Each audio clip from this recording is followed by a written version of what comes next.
எல்லா மனுஷங்களோட உடம்புல இருக்கிற அணுக்களோட அந்த வெற்றிடத்தை நீக்கிட்டு வெறும் அணுக்களை மட்டும் ஒன்றா சேர்த்தா மொத்த உலக மக்கள் தொகையும் ஒரு ஆப்பிள் பழத்துக்குள்ளே அடங்கிடும். ஆனால் அந்த ஆப்பிள் பழம் பல கோடி டன் இடம்ல தான் இருக்கும். அணுக்கள் எப்படி உலகமாக மாறுச்சு? இப்போ உங்களுக்கு ஒரு சந்தேகம் வரலாம், எல்லாமே அணுக்கள் தான் அப்படின்னா ஏன் மரம் வேறு மாதிரி இருக்குது, இரும்பு வேறு மாதிரி இருக்குது, பிளாஸ்டிக் வேறு மாதிரி இருக்குது? இங்கே தான் கெமிஸ்ட்ரி விளையாடுது. எலக்ட்ரான்கள் ஒரு அணுவோட இன்னொரு அணுவை பிணைக்குது. இது ஒரு லேகோசெட் மாதிரி. ஒரே மாதிரியான லேகோசெட்களை வச்சு நீங்கள் காரும் பண்ணலாம், வீடும் கட்டலாம். அதே மாதிரி தான் அணுக்கள் சேர்ற விதத்தை பொறுத்து அது தங்கமாகவோ தண்ணியாகவோ இல்லை நம்ம உடம்பாகவோ மாறுது. உதாரணத்துக்கு 2 ஹைட்ரஜன் அணுவும் ஒரு ஆக்சிஜன் அணுவும் சேர்ந்தால் அது தண்ணி. ஆனால் அதே அணுக்கள் வேறு வேறு எண்ணிக்கையில் வேறு வேறு மாதிரி பிணைஞ்சா அது விஷமாகவோ மருந்தாகவோ கூட மாறலாம். நம்ம உடம்புல இருக்கிற அணுக்கள் எல்லாம் எங்கேருந்து வந்ததுன்னு நினைக்கிறீங்க?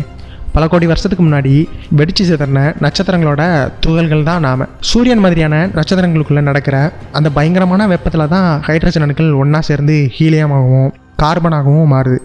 நட்சத்திரம் சாகும்போது அந்த அணுக்களை விண்வெளியிலே தெளிச்சிட்டு போகுது. அந்த அணுக்கள் தான் பூமியாக மாறி செடி கொடியாக மாறி இன்றைக்கி நம்ம ரத்தத்துலேயும் ஓடிட்டுருக்கு. அதனால தான் சொல்கிறாங்க நாம் எல்லோரும் நட்சத்திர தூசுகள் அப்படின்ட்டு. இந்த உலகமே அணுக்களால் ஆனதுன்னா நாம் எல்லோரும் ஒரு விதத்தில் ஒன்று தான்.